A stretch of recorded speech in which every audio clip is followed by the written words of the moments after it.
Eh bien salut tout le monde, c'est AZK, bienvenue pour ce DeFi Actu du 29 octobre 2023, j'espère que vous allez bien. On commence la vidéo d'aujourd'hui par une actualité assez croustillante, enfin c'est plutôt une anecdote qu'une actualité. Il y a une vidéo qui est ressortie de Gary Gensler, enfin un extrait de vidéo, où à l'époque où il était au MIT, il disait qu'il ne trouvait pas logique le fait qu'il n'y ait aucun ETF spot Bitcoin, alors qu'il y avait déjà des ETF futurs dessus. C'est rigolo quand même cette anecdote, parce que maintenant, Gary Gensler, il est à la tête de la SEC, et il repousse justement l'ETF spot Bitcoin. Donc c'est marrant de voir qu'il y a quelques années, il tenait des propos qui sont totalement différents d'aujourd'hui. Bon, on va voir comment ça va avancer cet ETF spot Bitcoin. Moi je pense que ça devrait aller dans le bon sens, que ça finisse par passer, par être accepté, mais on en reparlera dans les prochains mois, dans les prochaines semaines. Donc si ça vous intéresse, n'hésitez pas à vous abonner à la chaîne. On a Rabi qui, comme d'habitude, dès qu'il se passe une petite actualité sympathique, ils en profitent pour mettre un petit peu en avant leur wallet. Et moi j'en profite du coup pour mettre un petit peu en avant de bons réflexes de sécurité. Il y a Julien Bouteloup qui n'est pas n'importe qui dans l'écosystème, hein. Il a notamment monté StakeDAO et il me semble qu'il a fait d'autres protocoles, d'autres projets encore. Bref, il n'y a pas si longtemps, il a perdu un de ses CryptoPunks, ou son CryptoPunk, je ne sais pas s'il y en a plusieurs à vrai dire. Comment c'est arrivé? Il a reçu un mail qui lui expliquait qu'il était éligible à un airdrop. Il y a des projets qui existent sur lesquels on peut mettre des alertes sur certaines adresses et on va recevoir un mail quand on va être éligible à un airdrop. Le souci, c'est que là, c'était un mail de phishing. C'était pas le vrai projet qui lui a envoyé un mail, c'était bien sûr quelqu'un qui avait pour but de l'arnaquer, qui avait envoyé ce mail. Et malheureusement, Julien Bouteloup a mordu à l'hameçon. Il a ouvert le mail, enfin il a ouvert le lien qu'il y avait dans le mail. Il a passé la transaction et il s'est fait voler un de ses CryptoPunks ou son CryptoPunks, encore une fois, j'en sais rien. Mais ça, il aurait pu l'éviter en utilisant un wallet comme Rabi, mais c'est pas un partenariat avec Rabi, hein, c'est juste un wallet que j'utilise au quotidien, que j'aime bien, mais il est même pas obligé d'utiliser Rabi. Ça aurait très bien pu marcher avec n'importe quel autre wallet, plus une extension comme Pocket Universe, comme Fire, etc. Le point commun de tous ces projets, que ce soit Rabi ou les extensions que je viens de citer, c'est qu'en fait ils vont simuler vos transactions. Alors ça marche pas sur toutes les blockchains, mais en l'occurrence ça marche sur Ethereum, et dans le cas de Julien Bouteloup, on était sur Ethereum, et voilà, ça aurait affiché clairement ce qui se passe dans le portefeuille. Il y a un CryptoPunks qui sort de son portefeuille, c'est peut-être pas une bonne idée de signer la transaction. Voilà, malheureusement c'est passé, il a signé sa transaction, il s'est fait voler un CryptoPunks. Après, le fait que l'adresse de Julien Bouteloup était publique, on sait qui a volé ce CryptoPunks, donc est-ce qu'il va réussir à le revendre sachant qu'il l'a volé? Je sais pas, je me demande si c'est aussi facile que ça, s'il l'a peut-être déjà revendu ou quoi. Je suis assez curieux de savoir tout ça, j'ai pas été vérifié à vrai dire sur OpenSea ou quoi, s'il y avait eu du mouvement autour de ça, mais n'hésitez pas à me le dire en commentaire s'il s'est passé quelque chose. Je peux pas avoir les yeux partout, j'ai pas le temps de tout creuser malheureusement. On a Layer 3 qui lance le double XP en ce moment. Alors au début je pensais que c'était sur tout le site, que c'était super, on avait double XP partout. A priori c'est que sur certaines quêtes. Donc on a des quêtes spéciales Halloween, il y a plein de fantômes, il y a des vampires, etc. J'en ai déjà fait une parce que celle-ci en fait elle est un petit peu bidon. Toutes les étapes qu'on peut faire, on peut les passer. Cette quête vous pouvez la passer, vous avez un peu d'XP et un coffre bonus qui vous donne encore plus d'XP. Alors à quoi ça sert l'XP sur Layer 3 ? À pas grand chose, c'est une sorte de score en fait. Layer 3 ça sert tout simplement à découvrir la DeFi avec des quêtes. Il y a un aspect jeu avec ça. Moi je trouve ça sympathique. Je l'utilise vraiment pour l'aspect jeu et je spécule pas en tout cas sur un airdrop du côté de Layer 3. Moi j'aime vraiment juste l'utiliser pour l'aspect collection, l'aspect jeu, parce qu'il y a aussi des NFT qu'on peut récupérer sur Layer 3. Donc si ça vous intéresse, je vous laisserai le lien des quêtes dans la description. On a Layer Bank aussi qui est live sur Menta depuis très peu de temps et dans quelques heures le pré-farming va commencer de ce côté-là. Donc j'en ai fait un thread, j'en ai fait une vidéo, mais c'était pas sur Menta, c'était sur Scroll, mais ça se passe exactement de la même façon. Je suis ambassadeur de Layer Bank, donc forcément je fais des vidéos, je fais des threads en partenariat avec Layer Bank, mais quand je le passe dans mes vidéos d'actu, je considère pas ça comme du partenariat, puisque je passe plein de protocoles dans mes vidéos d'actu. Si ça vous intéresse, j'ai fait du contenu autour de tout ça, mais vous savez quand même que je suis pas totalement neutre par rapport à Layer Bank. Pool Together V5 est live maintenant. Donc Pool Together, c'est un protocole assez sympathique de loterie sans perte entre guillemets.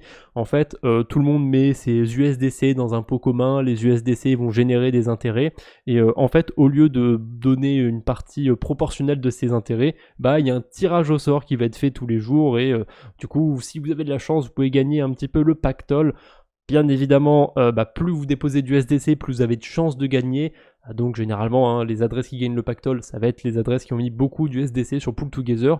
Mais le système est sympathique, donc si ça vous intéresse, je vous laisse faire un tour du côté de Pool Together. On a Bebop qui lance une petite quête toute bête pour cet Halloween. Il faut faire un swap entre le 27 octobre et le 31 octobre. Il suffit d'échanger plusieurs tokens en même temps, parce qu'une des particularités de Bebop, c'est qu'on peut échanger plusieurs tokens en même temps, et vous allez pouvoir récupérer un petit achievement sur Rep3. Je connaissais pas du tout ce projet. C'est un petit peu dans la même veine que Layer 3, on va dire. On peut faire certaines actions sur des protocoles et récupérer des achievements.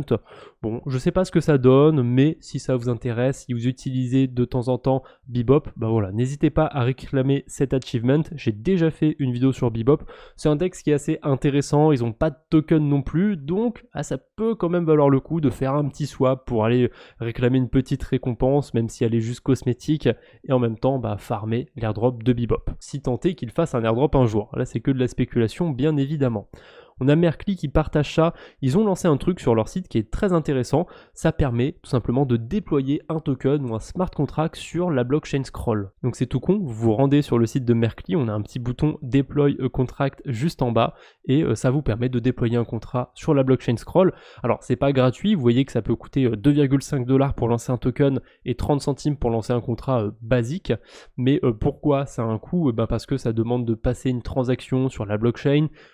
Lancer un token, c'est une transaction qui est un petit peu coûteuse, mais ça va, 2,50$, c'est pas non plus un énorme investissement, sachant que déployer des contrats, ça pourrait être à terme, en tout cas je pense que ça pourrait être un critère d'éligibilité à de futurs airdrops. On a vu ça du côté de Celestia, c'est un critère qu'il y a eu, ceux qui ont contribué sur GitHub, qui ont lancé des smart contracts, ou je sais plus trop ce qu'il fallait faire autour de Celestia, ont pu toucher un gros airdrop de ce côté-là, donc pourquoi pas tenter un petit peu du côté de Scroll. Pour ceux qui sont pas du tout calés en Solidity ou quoi que ce soit, c'est cool d'avoir des outils comme ça pour déployer directement des smart contracts. Après, est-ce que ça a du sens de déployer plein de smart contracts, plein de tokens qui servent à rien? Je sais pas. On a aussi plein de NFT qui servent à rien, qu'on peut déployer, qu'on peut bridger, etc. J'ai envie de vous dire, c'est là un petit peu à titre expérimental. Moi, je trouve que c'est bien d'avoir tous ces outils à disposition. Après, si c'est vraiment pas utile comme outil, ils seront pas utilisés à très long terme. Donc, je pense pas qu'ils représentent un problème, un danger un petit peu sur ce genre d'écosystème. Mais c'est quand même intéressant de les avoir actuellement si vous voulez farmer l'airdrop de Scroll. Tant qu'on parle de Scroll, on a Symbiosis qui lance une petite quête autour de Galaxy. Le plus gros à faire dans cette quête, ça va être de bridger 50$ sur la blockchain Scroll en utilisant le bridge Symbiosis. Donc, encore une fois, pour ceux qui farment un petit peu cet airdrop, pensez à aller faire ça va pas durer très longtemps cette quête Galaxy, donc ça peut toujours être un truc en plus à faire du côté de la blockchain Scroll. On a un tweet un petit peu mystique du côté de Chainlink, ils ont juste tweeté Universal Gas Token #link en affichant justement plein d'images de tokens comme ça qui se remplacent petit à petit par des links. Donc qu'est-ce qu'ils veulent faire à l'avenir? Permettre de payer sur n'importe quelle blockchain les frais de transaction grâce à du link, grâce à l'account abstraction. On va pas rentrer dans les détails techniques de comment ça marche aujourd'hui. On peut déjà payer les frais de transaction dans n'importe quelle crypto, en stablecoin par exemple, sur pas mal de blockchains. Ça marche assez bien, ça fonctionne via des smart contracts, etc. Là, je pense que Chainlink, ils ont une technologie qui est plus avancée que ça pour permettre de payer les frais de transaction avec une seule crypto sur toutes les blockchains. Je suis assez curieux de voir ce que ça va donner. En tout cas, c'est vraiment quelque chose qui va permettre de rendre la DeFi beaucoup plus accessible, parce que devoir avoir de l'Ether sur la blockchain Ethereum, sur Arbitrum, sur Scroll, devoir avoir du AVAX sur Avalanche, du Solana sur Solana, du BNB sur la Binance Smart Chain, du Matic sur Polygon, etc., ça devient un petit peu embêtant. Donc le fait de pouvoir payer ses frais de transaction soit avec n'importe quelle crypto ou soit avec la même crypto partout, je pense que c'est vraiment une fonctionnalité dont on a besoin pour que la DeFi devienne plus accessible. Je pense qu'il y a pas mal de projets qui se penchent là-dessus et je pense surtout que dans les prochaines années, on va voir plein de choses incroyables sur le sujet. Donc je couvrirai tout ça, mais pour l'instant, voilà, ça avance petit à petit. On a des tweets mystiques de Chainlink par exemple. On va voir ce que ça va donner. On a la TVL sur SUI qui continue d'exploser. Actuellement, elle est autour de 70 millions de dollars. J'ai fait 2 vidéos où je parle de la blockchain SUI sur ma chaîne YouTube. La première, c'était un petit peu pour tacler Aptos et SUI parce que en termes de DeFi, c'était éclaté. J'avais fait vraiment une analyse de la DeFi à ce moment-là, c'était tout pourri. Mais depuis pas si longtemps, ça fait 2 mois à peu près, je crois, SUI, ils ont commencé à balancer plein d'incentives sur leur blockchain. On peut aller gagner des tokens SUI sur plein de protocoles. Et du coup, ça a attiré la liquidité et vous voyez que ça marche plutôt bien. Quand on regarde la TVL, on a une très belle augmentation du côté de SUI quand on regarde en dollars et même quand on regarde en token SUI. Donc c'est pas les tokens SUI qu'il y a sur la blockchain qui ont pris de la valeur ou quoi que ce soit. C'est vraiment des nouvelles liquidités qui arrivent sur la blockchain et contrairement à Aptos, là on a une grosse poussée, une grosse avancée du côté de SUI. Donc on va voir ce que ça va donner. SUI sont très proches d'Aptos en termes de TVL. Je pense qu'ils vont passer devant Aptos et c'est justement pour ça que la deuxième vidéo que j'ai fait autour de SUI, c'était pour parler des incentives qu'il y avait sur le moment, qu'il y a toujours d'ailleurs. Donc si ça vous intéresse, je vous mettrai le lien de la deuxième vidéo que j'ai faite sur SUI dans la description. Je vous montre un petit peu les choses sympathiques qu'on peut faire sur cet écosystème. Ça a probablement un petit peu changé quand vous allez voir les APR, etc. Mais globalement, dans les grandes lignes, les activités à faire sur SUI n'ont pas changé. C'est toujours les mêmes. Ça va être déposer des liquidités sur des DEX, sur des plateformes de lending, etc. et avoir des intérêts bonus en SUI, tout simplement. Est-ce que vous suivez ce genre de compte, genre Whale Alert, qui vous mettent quand il y a des gros mouvements de stablecoin? Souvent, on a des annonces comme ça de grosses sommes qui bougent d'un wallet à l'autre. Et souvent, c'est Unknown Wallet to Binance. Il y a plein de gens qui reprennent ce tweet pour dire allez, il y a quelqu'un qui dépose des USDT sur Binance, il va acheter du Bitcoin, il va acheter je sais pas quoi avec.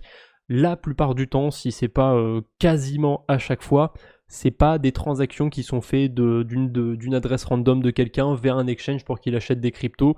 La plupart du temps, ça va vous décevoir, c'est un virement d'une adresse d'un exchange vers ce même exchange.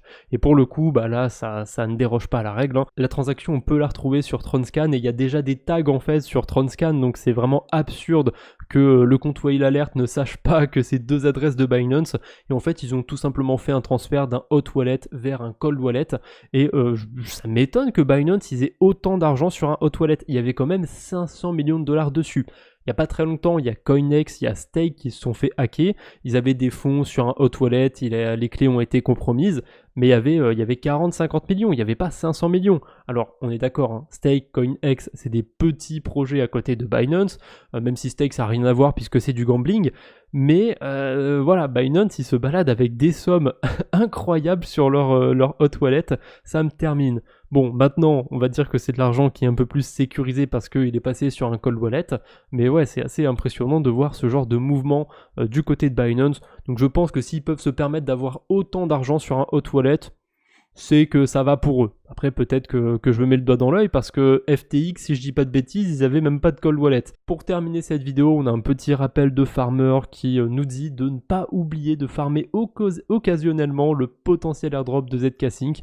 Moi, c'est toujours un airdrop que je continue de farmer. En plus de ça, je vous ai parlé de Layer 3 tout à l'heure. Justement, je vais vous le montrer sur Layer 3. Sur Layer 3, il y a des quêtes récurrentes qu'on peut faire et dans ces quêtes récurrentes, il y a notamment le fait de faire des transactions tous les jours sur ZK Sync. Alors moi, je les fais pas tous les jours personnellement, je vois pas trop l'intérêt vraiment d'interagir tous les jours comme un robot. Donc une fois de temps en temps, je vais aller minter un NFT gratuit, je vais aller récupérer des intérêts. Je vais aller, réinvestir mes intérêts, peu importe, je vais aller faire un swap. Il y a, je trouve assez facilement des activités à faire sur ZK Sync. Ça peut même être un truc tout bête comme révoquer des approbations. Et maintenant, il n'y a pas que cette quête-là, il y a aussi la quête pour swapper une fois par semaine sur ZK Sync, mais c'est en utilisant la fonction swap de Layer 3. Et honnêtement, pour l'instant, ça pue un peu, c'est pas terrible, c'est pas la manière la plus optimale de swapper sur ZK Sync. On a aussi d'autres quêtes autour de Base, autour de AAV, etc. Bon, celles-ci, je les ai déjà faites pour l'instant, mais voilà, je les fais pas forcément à chaque fois. Quoique, mettre des assets sur AAV, c'est une fois par mois, donc comme c'est un protocole que j'utilise régulièrement, j'arrive à le faire régulièrement aussi. Donc vous avez ces quêtes autour de Layer 3 qui sont à votre disposition. Il y a aussi plein de quêtes sur l'écosystème de ZK Sync que vous pouvez retrouver. Et vous avez bien évidemment DeFi Llama, un site sur lequel vous avez plein de données et vous pouvez voir un petit peu les protocoles qui existent sur ZK Sync et voir s'il y a des choses avec lesquelles vous pouvez interagir ou pas. Bon, alors sur ZK Sync, il y a quand même beaucoup de DEX. Il y a beaucoup de protocoles pour venir échanger des cryptos. vidéo, je trouve que ça manque un petit peu de diversité, mais on peut retrouver quand même quelques protocoles de lending, même des plateformes de dérivés décentralisées, donc il y a de quoi faire pour les traders, pour les farmers. Je vous laisserai faire un tour sur DeFi Lama si ça vous intéresse. Voilà, c'est tout ce que j'ai pour aujourd'hui, j'espère que cette petite vidéo vous a plu, si c'est le cas n'hésitez pas à mettre un j'aime, on se retrouve bientôt j'espère, d'ici là portez-vous bien, salut tout le monde.